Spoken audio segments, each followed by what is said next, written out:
Y seguimos en el Gocho.com. Hoy tenemos de invitado especial a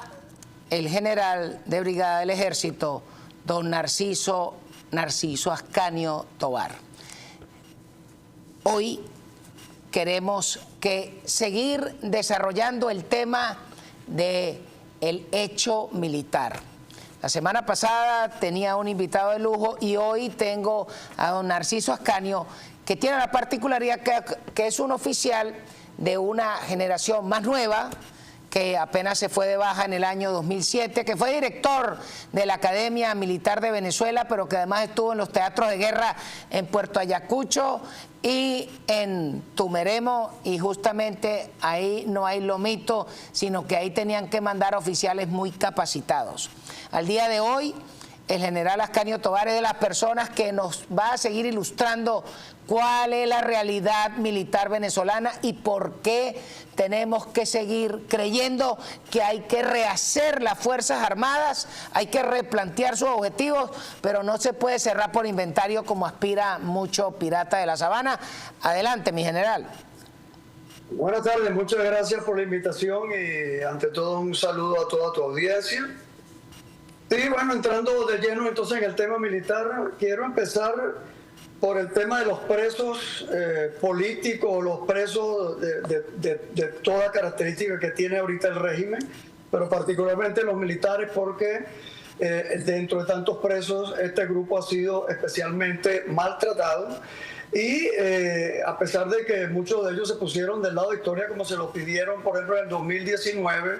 los sucesos de abril del 2002 y todos aquellos sucesos donde algunos militares se han tratado de pronunciarlo a hacer algo, después son olvidados y dejados en las mazmorras bajo el total maltrato físico, mental, psicológico y la familia totalmente abandonada. Dicho esto, quiero rescatar nuevamente, que en algún momento lo he dicho, no todos los militares que se encuentran actualmente en las Fuerzas Armadas han cometido delitos de lesa humanidad o crímenes de lesa humanidad, violación de derechos humanos o son parte del cartel de los soles. Y esto no quiere decir que la Fuerza Armada no es responsable de una buena parte del desastre al que hemos llegado. Sin embargo, no todos están implicados de esa manera. Y recordemos que la Fuerza Armada es un reflejo bastante exacto de lo que es la sociedad del país al cual pertenece. De manera que, recordando un poco algunas cosas de esa Fuerza Armada de la cual yo participé durante 30 años, más 4 del tiempo que estuve en la Academia Militar, no debemos olvidar de que si queríamos tener una Fuerza Armada profesional y que algunos oficiales inclusive retirados hablan de la gloriosa Fuerza Armada que teníamos, no olvidemos que nuestra tropa y el proceso de concreción del alistamiento militar, el personal que iba a cumplir el servicio militar no era especialmente el más calificado para hablar de una Fuerza Armada profesional. Entonces teníamos profesionales provenientes de los centros de formación de oficiales y de suboficiales, pero el personal de tropa alistada era muchas veces analfabetas, muchachos que muchas veces no conocían ni siquiera la existencia de los sistemas sanitarios de un baño como que conocíamos el resto de la sociedad.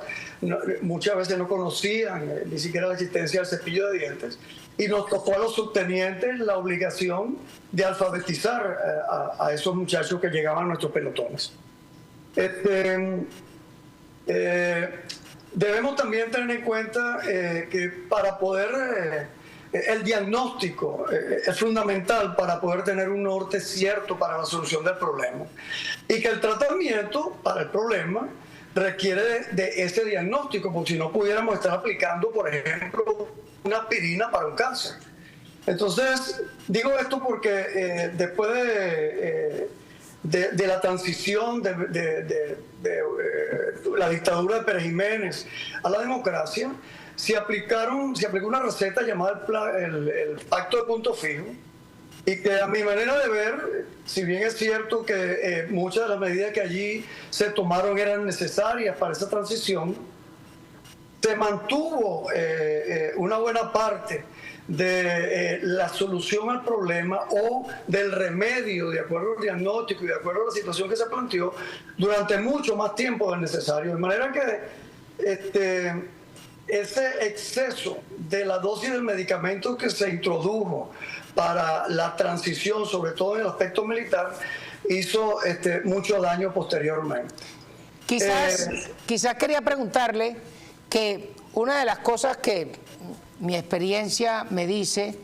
es que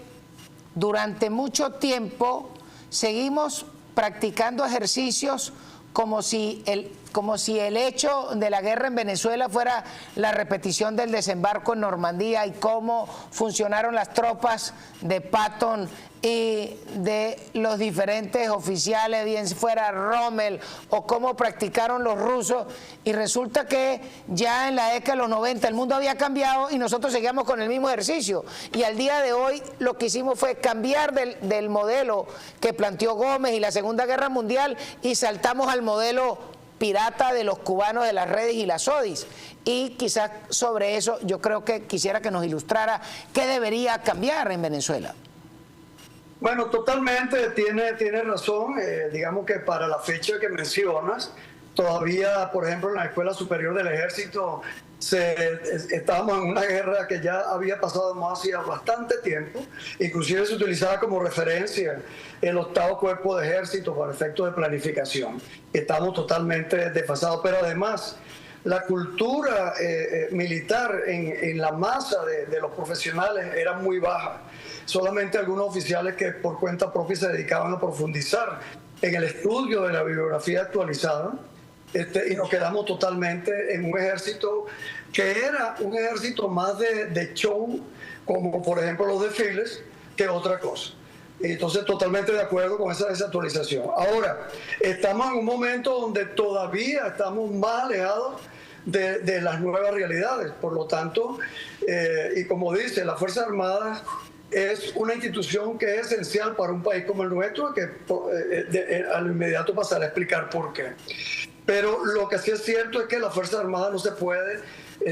aplicar para ello una tabla rasa, porque sacar a toda esa gente simplemente de la calle, decir que hay que acabar con la Fuerza Armada es muy fácil y ese es el qué. Pero la gente que dice eso no explica ni el cómo ni el quién lo va a hacer. Y estamos viendo que la estrategia que se está utilizando para desmontar esa estructura criminal, que fue lo que al final instaló el régimen, desde que se instaló Chávez ahí,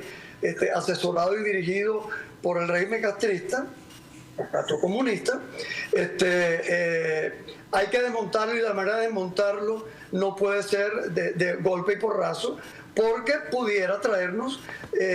lo peor de las experiencias, de las transiciones de este tipo que ocurrieron anteriormente y de las cuales Estados Unidos tiene la experiencia. Mire, mi general,